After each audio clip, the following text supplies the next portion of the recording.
அனைவருக்கும் இனிய காலை வணக்கம். இன்றைக்கி நம்ம என்ன பார்க்க போகிறோம்னா, தமிழ் இலக்கணத்தில் 2 டாப்பிக்கை பார்க்க போகிறோம். ஒன்று சுட்டெழுத்துக்கள், இன்னொன்று வினா எழுத்துக்கள். ரெண்டையுமே நம்ம கேள்வி பதிலாக தான் பார்க்க போகிறோம். அதாவது நான் இலக்கண கிளாஸாக எடுத்தேன்னா உங்களுக்கு புரிய வாய்ப்பு கம்மி தான். ஆனால் அதுவே கேள்வி பதிலாக கேட்டால் உங்கள் மனசில் நல்லா பதியும். அதுக்காக நிறைய கேள்வி இருக்கா அப்படின்னு கேட்டிங்கன்னா கிடையாதுங்க. மொத்தம் பார்த்தீங்கன்னா 27 கேள்வி தான் இருக்குது. இந்த 27 கேள்வியையும் பார்த்துட்டிங்கன்னா போதும். சுட்டெழுத்துனா என்ன, வினா எழுத்துனா என்ன, இந்த டாப்பிக்கை கம்ப்ளீட்டாக கரைச்சி குடிச்சிருவீங்க. சரிங்களா? அந்தளவுக்கு ரொம்ப சிம்பிளாக தான் இருக்கும். ஸோ வீடியோவை மட்டும் முழுமையாக பார்த்து யூஸ் பண்ணிக்கோங்க. வீடியோவை பார்த்துட்டு எப்படி இருந்தது அப்படிங்கிறத மறக்காமல் கமெண்ட்டில் போட்டு விடுங்க. உங்களுடைய நண்பர்களுக்கும் ஷேர் பண்ணி விடணும். சரிங்களா? சரி, ஓகே, நம்ம வீடியோக்குள்ளே போகலாமா? ஃபஸ்ட்டு நம்ம பார்க்க போகிற டாபிக் சுட்டெழுத்துக்கள். சுட்டெழுத்துக்கள் அப்படின்னா சுட்டிக்காட்ட பயன்படுத்தும் எழுத்துக்கள். சரிங்களா? ஒன்றை சுட்டிக்காட்ட பயன்படுத்தும் எழுத்து தான் சுட்டெழுத்து. சரி, கேள்வியை பாருங்கள். ஃபஸ்ட்டு கேள்வி, தமிழில் தற்பொழுது உள்ள சுட்டெழுத்துக்கள் எத்தனை? ஆன்சர் போடுங்க பார்க்கலாம். படித்தவங்க ஆன்சர் போடுங்க, படிக்காதவங்க ஆன்சர் அப்படி பார்த்துட்டே வாங்க. சரி, விடையை பார்க்கலாமா? தமிழில் தற்போது இருக்கிற சுட்டெழுத்துக்கள் 3. ஓகே, அடுத்து 2வது கேள்வியை பாருங்கள். சுட்டெழுத்துக்களில் வராதது எது? தமிழில் 3 சுட்டெழுத்து இருக்குன்னு பார்த்தோமா? அப்போ இங்கே பாருங்கள், ஆப்ஷனில் 4 இருக்குது. எது வராது? விடையை பார்க்கலாங்களா? விடைன்னு பார்த்தீங்கன்னா ஆ சுட்டெழுத்து கிடையாது, இது வராது. அப்போ தமிழில் இருக்கிற சுட்டெழுத்துக்கள் 3. ஒன்று ஆ, இன்னொன்று ஈ, இன்னொன்று ஊ. சரிங்களா? இந்த 3மே குறில் தான். அடுத்தது 3வது கேள்வியை பாருங்கள். தற்காலத்தில் சுட்டெழுத்தாக பயன்படுத்தப்படாதது எது? சுட்டெழுத்துங்கிறது 3 அந்த காலத்திலிருந்தே பயன்படுத்திக்கிட்டு இருந்திருக்காங்க. ஆனால் இப்போ ரீசெண்ட் காலத்தில் பயன்படுத்துறது இல்லை. எதை பயன்படுத்துறது இல்லை? இதுதான் கேள்வி. விடையை பார்க்கலாமா? ஊ என்ற சுட்டெழுத்தை இப்போ பயன்படுத்துறது இல்லை. சரிங்களா? இப்போ சுட்டெழுத்து அப்படின்னா 2 தான் பயன்படுது. ஒன்று ஆ பயன்படுது, இல்லைன்னா ஈ பயன்படுது. சரிங்களா? ஊ தற்காலத்தில் பயன்படுத்தப்படுவது இல்லை. அடுத்தது 4வது கேள்வியை பாருங்கள். அண்மை சுட்டுக்குரிய எழுத்து எது?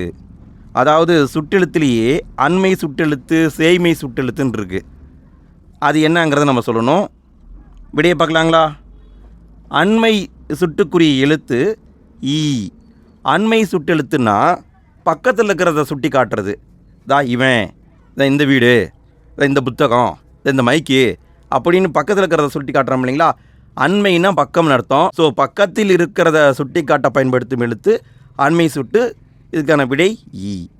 அடுத்து 5வது கேள்வியை பாருங்கள். சேய்மை சுட்டுக்குரிய எழுத்து எது? சேய்மைனா தூரம்னு அர்த்தம். தூரத்தில் இருக்கிறத சுட்டி காட்ட பயன்படுத்தும் எழுத்து எதுங்க? விடையை பார்க்கலாமா? விடை ஆ என்பது கரெக்டு. அதாவது அந்த வீடு, அந்த மரம், அந்த மலை அப்படி சொல்லுவாங்க இல்லைங்களா? அப்போ அண்மை சுட்டுக்குரிய எழுத்து ஈ, சேய்மை சுட்டுக்குரிய எழுத்து ஆ. அடுத்து 6வது கேள்வி, கீழ்கண்டவற்றை காண்க. கூற்று 1, கூற்று 2 டைப்பில் கொடுத்துருக்காங்க. தமிழில் இப்படி வருமானு கேட்டால் வராது. நான் உங்ககிட்ட விளக்கமாக சொல்லுங்கிறதுக்காக இப்படி வச்சுருக்கேன். சரிங்களா? இப்படியெல்லாம் கேள்வி தமிழில் வராது. கூற்று 1 பாருங்கள். இவன், இவர், இது, இவை, இம்மரம், இவ்வீடு போன்றவை அண்மை சுட்டுக்கள். கூற்று 2 அவள், அவர், அது, அவை, அவ்வீடு, அம்மரம் போன்றவை சேய்மை சுட்டுகள். நான் சொன்னேன் இல்லைங்களா? முன்னாடி சொல்லிட்டேன். ஸோ 2மே சரிதான். அண்மை சுட்டை குறிக்க ஈ பயன்படுத்தப்படும், சேய்மை சுட்டை குறிக்க ஆ பயன்படுத்தப்படும். ஸோ இங்கே கான்செப்ட் அதுதான். சரிங்களா? அடுத்தது 7வது கேள்வியை பாருங்கள். அந்த மரம் இந்த வீடு என்று வழங்குவது என்ன? அவ்வீடு, இவ்வீடு இப்படி சொல்லுவோம். ஆனால் பாருங்கள், இந்த வீடு, அந்த மரம் சொல்கிறாங்க இல்லைங்களா? இது என்ன? விடையை பார்க்கலாங்களா? விடை பார்த்திங்கன்னா சுட்டுத்திரிபு. அதாவது சுட்டெழுத்தை பொறுத்த வரைக்கும் அண்மை சுட்டு, சேய்மை சுட்டு இதை பிரிச்சிங்கன்னா பொருள் வராது. இங்கே பாருங்களேன், இதில் அண்மை சுட்டு ஈ, இதில் சேய்மை சுட்டு ஆ. இந்த ஈயும் ஆவையும் பிரிங்களேன், பிரித்து அதை பொருள் வருமா? வன், வல்னு வரும். எந்த பொருளுமே இல்லை. ஸோ அண்மை சுட்டு, சேய்மை சுட்டு இதிலேருந்து சுட்டெழுத்துக்களை பிரித்தா பொருள் வராது. ஆனால் இப்படி பயன்படுத்துகிறத விட நம்ம அந்த மரம், இந்த வீடு இந்த மாதிரி பயன்படுத்துகிறோம் இல்லையா? இதில் இருக்கிற இந்த சுட்டெழுத்தான அந்த இதை பிரித்து எடுத்திங்கன்னா மரம்னு பொருள் வருதா? பொருள் வரும். இப்படி தற்காலத்தில் சொல்லப்படுவதை சுட்டுத்திரிபுன்னு சொல்கிறாங்க. சரிங்களா? சுட்டுத்திரிபு. அடுத்து 8வது கேள்வியை பாருங்கள். அருகில் உள்ளவற்றுக்கும் தொலைவில் உள்ளவற்றுக்கும் இடையில் உள்ளதை சுட்டி காட்ட பயன்படுத்தும் சுட்டெழுத்து எது? பக்கம் தூரம் ரெண்டுக்கும் இடையில் இருக்கிறத சுட்டி காட்ட பயன்படுத்தும் சுட்டெழுத்து எது? விடையை பார்க்கலாங்களா? விடை வந்து ஊ. ஊ என்பது இடையில் உள்ளதை சுட்டி காட்ட பயன்படுத்தும் எழுத்து.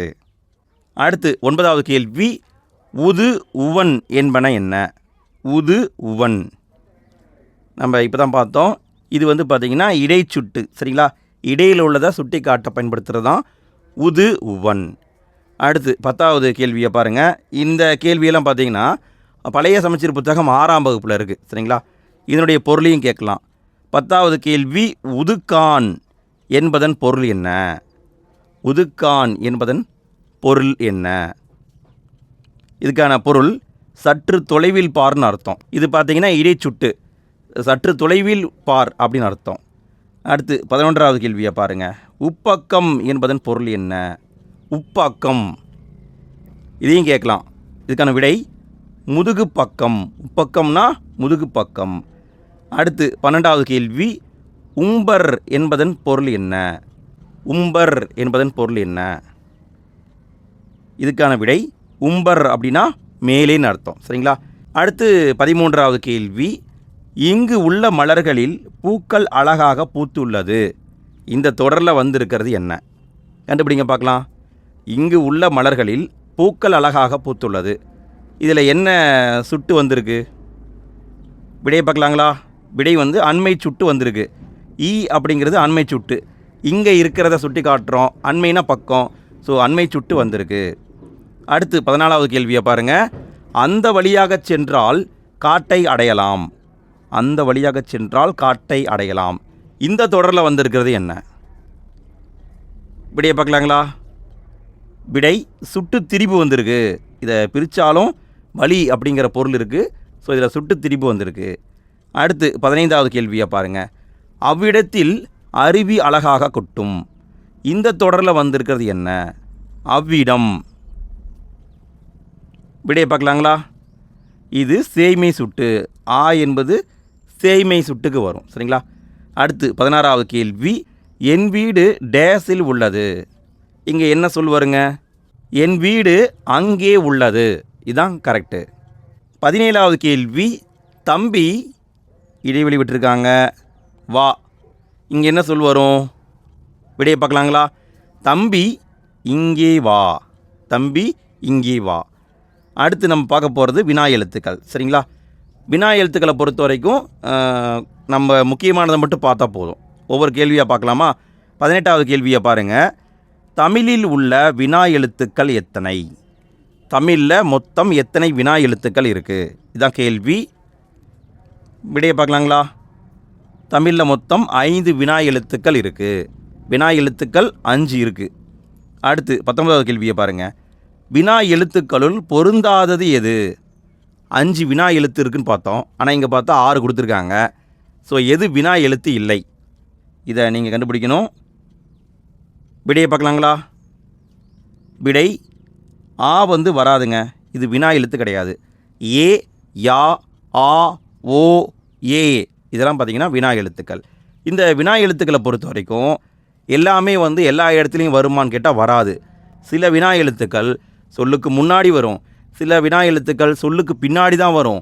சில வினா எழுத்துக்கள் 2 இடத்துலையுமே வரும். 20வது கேள்வியை பாருங்கள். மொழிக்கு முதலில் வரும் வினா எழுத்து எது? மொழி அப்படின்னா சொல்லுங்க, அதாவது ஒரு வார்த்தை.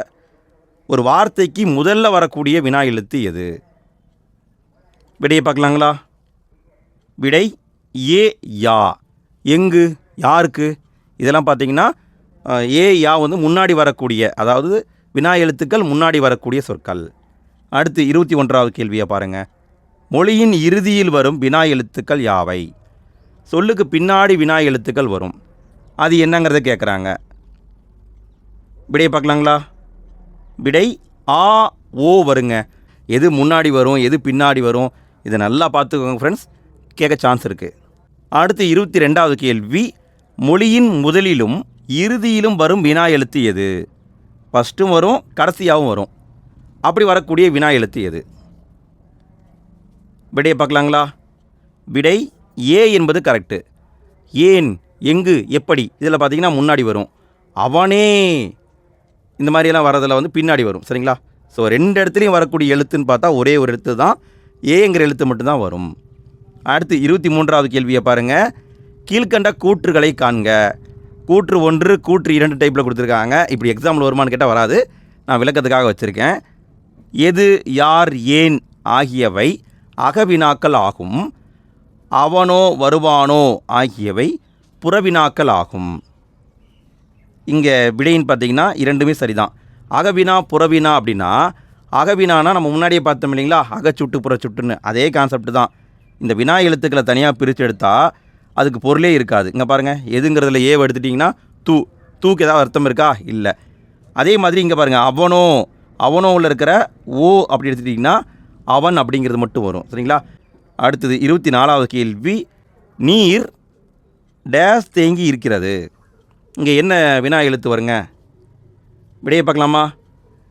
நீர் எங்கே தேங்கி இருக்கிறது. 25வது கேள்வி. யார் தெரியுமா. இங்கே என்ன வருங்க? விடையை பார்க்கலாமா? யார் அவர் தெரியுமா. யார் அவர் தெரியுமா. அடுத்து 26வது கேள்வி. உன் வீடு அமைந்துள்ளது. இங்கே என்ன வருங்க? விடையை பார்க்கலாமா? உன் வீடு எங்கே அமைந்துள்ளது. அடுத்து 27வது கேள்வி, கடைசி கேள்வி. ஃப்ரெண்ட்ஸ், இந்த வீடியோ உங்களுக்கு பயனுள்ள வகையில் இருந்தது, நல்லா இருந்தது அப்படின்னா மறக்காமல் வீடியோக்கு லைக் போட்டு விடுங்க. வீடியோவை உங்களுடைய ஃப்ரெண்ட்ஸுக்கும் ஷேர் பண்ணி விடுங்க. வீடியோ பற்றிய ஃபீட்பேக்கை மறக்காமல் கமெண்ட்டில் போட்டு விடுங்க. சரி, ஓகே. 27வது கேள்வியை பாருங்கள்.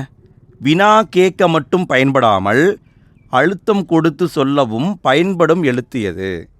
அதாவது அந்த எழுத்து வினா எழுத்து தான், ஆனால் சொல்லுக்கு அழுத்தம் கொடுத்து சொல்லவும் பயன்படுகிறது. விடைன்னு பார்த்தீங்கன்னா ஏ என்பது கரெக்டுங்க. அவனே செய்தான், இந்த மாதிரிலாம் வருது இல்லைங்களா. ஸோ அழுத்தம் கொடுத்து அந்த சொல்லை மாற்றவும் இந்த வினா எழுத்தானது பயன்படுகிறது. ஓகே ஃப்ரெண்ட்ஸ், அவ்வளோதான் ஃப்ரெண்ட்ஸ். இன்றைய வீடியோவில் நம்ம சுட்டு எழுத்து வினா எழுத்துக்களை பார்த்துட்டோம். அடுத்தடுத்து இலக்கண வகுப்புகள் வந்துகிட்டு இருக்கு, எல்லாத்தையும் பார்த்து யூஸ் பண்ணிக்கோங்க. இன்றைய நாள் இனிய நாளாக அமைய வாழ்த்துக்கள். நன்றி.